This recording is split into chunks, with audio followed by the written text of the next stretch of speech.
Good morning, hockey fans. This is Stephen Heisler with HeisHockey.com, the Victorious Hockey Company, and the Junior Hockey Discussion Group on Facebook.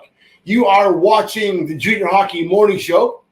We are on the World Sports Broadcasting Network, WSBN.TV, Facebook, X, YouTube, anywhere else? What? WSBN. I said that. WSBN.TV. Got all the bases covered this morning. So today's article.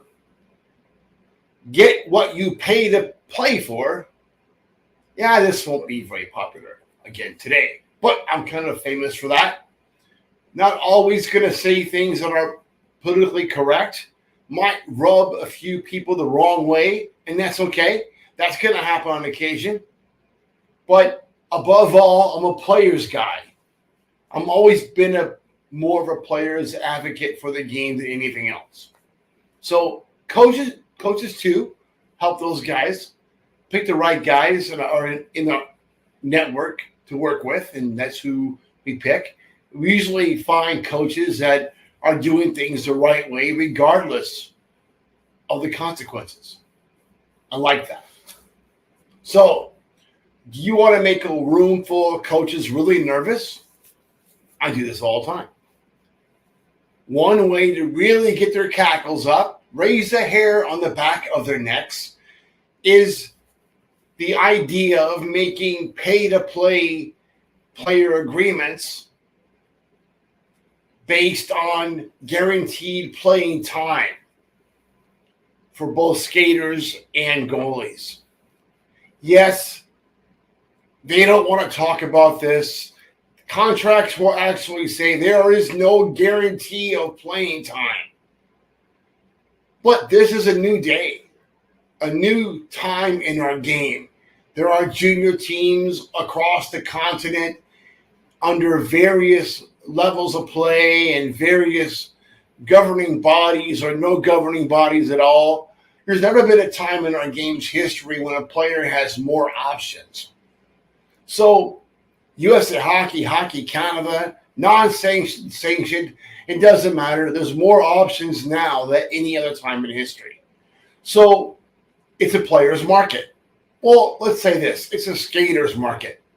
If you are a skater and you're born in 2004, 2005, 2006, you have options across the entire continent. For 2006s, you can play youth hockey, you can play junior hockey, you can play prep school hockey, options galore. You don't have to spend $25,000 anymore. You don't have to go play in the East Coast and pay really 5 figures to play in a team. There are other options. And now those options are coming with guaranteed playing time. Look, in the past, teams have tried to front load their contracts to get a lot of their money up front to really limit your options. Don't do it. You don't have to anymore. Yes, for the upper echelon teams that do a lot, they may have an easier time filling roster spots, but I can guarantee you this. In July, you have all the options. You can make demands. Teams are starting to get a little nervous, and now's the time when you can write into your contract, hey, you know what? I want to be on the ice at least 25% of the time based on 4 lines of players. If you're a skater, you should be able to get 25% of the playing time, especially even straight playing time. And demand it. Get it. With Instat and stats the way they work, not rolling lines doesn't make any sense anymore. Long gone is a time when teams can roll out the top 2 lines of all 20 bombs and roll over players and teams. Those days are long gone. Some coaches want to win so bad they can taste it, but they also want a paycheck. So they'll sign 30 guys, doesn't matter how bad they are, trade off some guys that he can, then bring in another 2 lines of guys with a goalie that he can depend on, and not even play the other guys for most of the time the rest of the season. It's a scam. Don't fall for it. You don't have to anymore. You have other options. And now, if you don't front load that contract, you can utilize those. If a team's not playing you, go somewhere else. There are other places you can go. This is probably one of the areas where having an advisor makes a lot of sense. If your advisor is not telling you this, you probably need to find another advisor. Our fees are roughly $3,000 a year.